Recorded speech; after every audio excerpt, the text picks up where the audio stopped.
Natakpan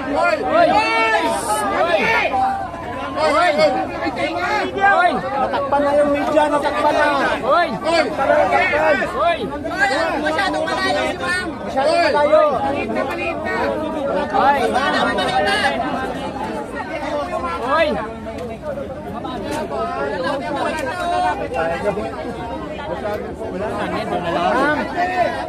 Pausap ko rito. Ma'am, pausap dito. Ma'am. Ma'am, lapis pa konti. Sir, forward ka, sir. Forward ka, sir. Ma'am. Ma'am, forward ka po. Ma'am, forward ka po.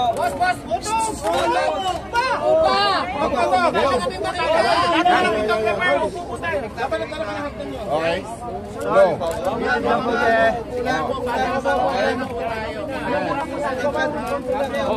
Yung kanyo. Mga cellphone nyo dyan. Nagiging ko lahat yan. Magandang umaga po sa inyo lahat. Nagpapasalamat ako sa lahat ng sponsor na narito para pagpilitin at suportahan ako. Maraming lahat. Maraming salamat sa inyo. Ito po, mahilig pa lang. Ganito na kadaming tao na tuwa po. Hindi sa lahat ng mga kapatid na 95 years old lang naman. At siya yung tunay na politiko sa aming pamilya. Kaya ang mayor ng Manalo, talaga naman ang dala ng nanay ko ay yung kanyang suwerte. Kaya po, nanggaling Sombrero, pakiupo. na pinupuntahan ko ng bata ko, wala ko dyan sa Sorry.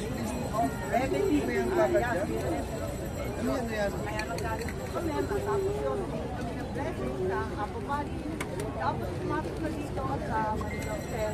Nag-register po ako at nag-file po ako sa ilalim ng Partido Nacionalista pagkat yan naman ang aking partido mula sa poll. Hindi naman ako nag-resign at ang akin na naman ay hindi kumampi sa anumang alyansa. Ang problema kasi kapag nagkaroon ng nalala, nagkakaroon ng linya, nagkakaroon ng bulit sa lupa, kung hindi matatawid, hindi maaari talaga. Dahil nagkakalaban-laban lahat, alam naman natin yan. 5 yung partido sa isang pangkat, meron 3, 2 partido sa kabila. Mahihirapan ako sa ganoon dahil gusto ko, kausap ko lahat. Ang sinasabi, matapang raw ako, sabihin na ang mataray, okay lang. Pero hindi ko ako pala away. Gusto ko talaga na nag-uusap-usap lahat ng kaibigan ko, lahat ng malapit sa buhay, sa lahat. Gusto ko na pupuntahan, nakakausap at na pagsisilbihan ng lahat. Kaya para sa akin napakahalaga na talagang makausap ang bawat isa sa lahat ng sektor, malaya at matatag, upang ang kakampihan ko lamang ay ang sambayan ng Pilipinas. Then, clarification lang po. Yung pagkalas po ninyo sa alyansa ay sa Paranaque Puti, may basbas rin ba yun ng nationalist? Hindi. Walang basbas, pero wala namang pagalit. So, okay lang kasi independent kong desisyon nun at mananatili pa rin kaming Tres Maria sa nationalista, si Camille at si Pia. Tatlo pa rin kaming babae sa nationalista, pero hindi ko pa alam kung kailan ako sasama. Ako sa palagay ko, hindi ko Madam Marcos, can I ask you a question? I want to ask a question. Yes, Let's finish her. When you...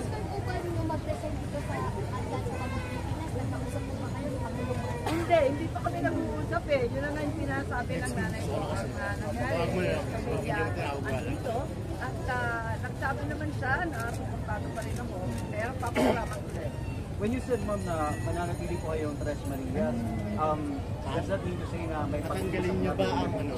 Hindi ko pa nakakausap si Provincial na rin. pero kami Camille, mananatili kaming nationalista. Si Senator Pia, ang para sa akin lang, para hindi malagay sa alanganin ang ating Pangulo at yung iba pang opisyal, yung mga kasangga ko sa iba't ibang partido, para hindi na mag-alinlangan kung naman namamangka daw ako sa 2 ilog. Hindi ganon. Nais ko maging ilog kung saan magtatagpo lahat ng tubig para alam naman ninyo kapag meron kayong kaibigan o 2 kaibigan na nagkakatampuhan, nagkakagalitan, hindi nagkakaunawaan, hindi magkakampi para lumaban dun sa isa o gagatungan yung isa para palalaking pa yung away. Hindi naman yun ang gawain ko eh. Lahat ng kaibigan ko, talagang nananatiling kaibigan pa rin, barkada pa rin. So parang gano'n ang feeling ko, gano'n ang kasimple yun eh. Pero yung pagkalas po ninyo, ma'am, hindi po ba kayo nababahala sa tama po? Tama naman yun. Pero sa ngayon, ang mga survey, mga rating, napakaaga pa eh. Hindi natin alam eh kung ano talaga yung kahilinatnan. Para sa akin, tuloy-tuloy lang ako magtatrabaho. Yan naman talaga ang ginagawa ko. Gusto lang ako ng ikot. Sige lang, kinakausap lahat.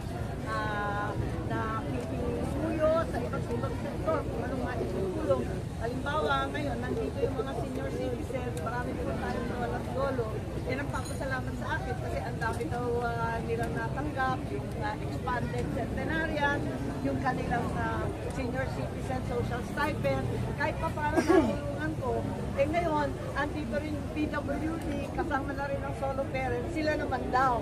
Ayun, to be continued. Ganun din, yung ibang farmers natin, pagkat nag-umpisa tayo dun sa agrarian reform, malaking bagay kasi yun. Na magkaroon ng titulo sa wakas at mabura na ang kanilang bilyong-bilyong utang. Wala namang pambayad. Isipin nyo, dekadang pinokolekta. Nag-umpisa yan nung panahon ni Presidente Duterte, nung panahon ng pandemic, talagang tinanggal lahat ng penalty sa bayad ng interest. Abay sabi ko kay Presidente Bongbong, ituloy na natin yan. Kaya ngayon, wala ng mga utang at nabibigyan na ng titulo. Pero, to be continued din, kasi alam naman natin, yung ating mga magsasaka hirap na hirap, may titulo nga pa rin, paano, wala namang pambili ng pinhik, wala namang pambili ng abono, pagkamahal-mahal, pati na yung gasolina. So, to be continued, ang ating mga projects, ating mga young farmers, marami sa kanila na tuklasan natin at talagang may sariling talino, may project. Abay ngayon, level up naman sila.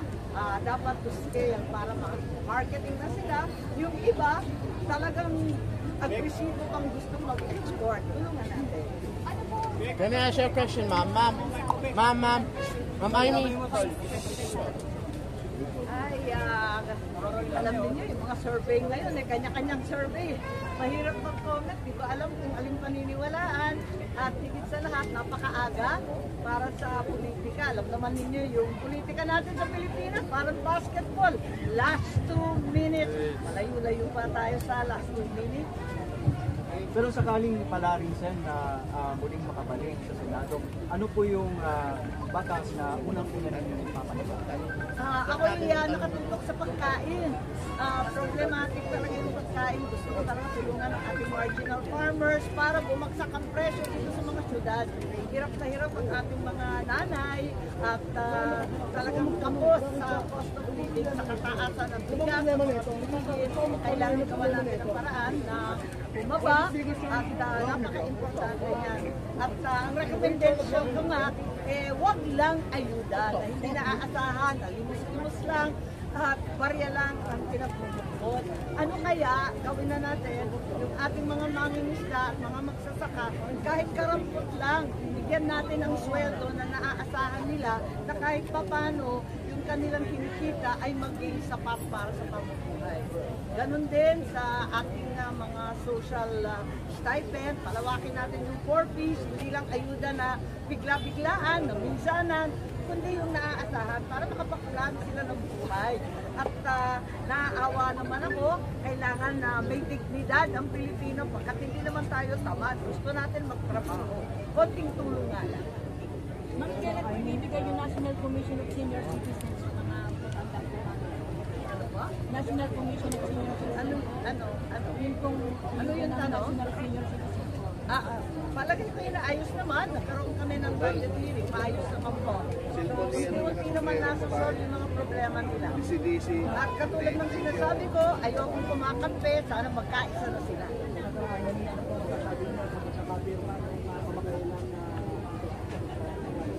Ay, natutuwa ako.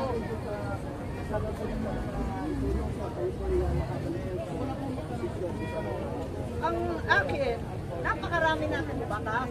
Maganda naman yung batas ng estudyante. Kaya lang, wala naman na didemanda. Wala naman na kukulong. Ang tagal-tagal na ng batas, 2015, wala naman na kukulong, wala naman na prosecute. Bakit naman gano'n?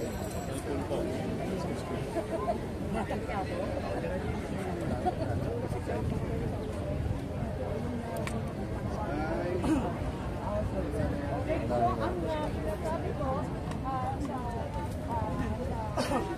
batas, kung matindi ang mga parusa, sana naman tayo. Dahil maganda nga yung batas, hindi naman pinupursige, wala naman na uhuli, wala naman na kukulong.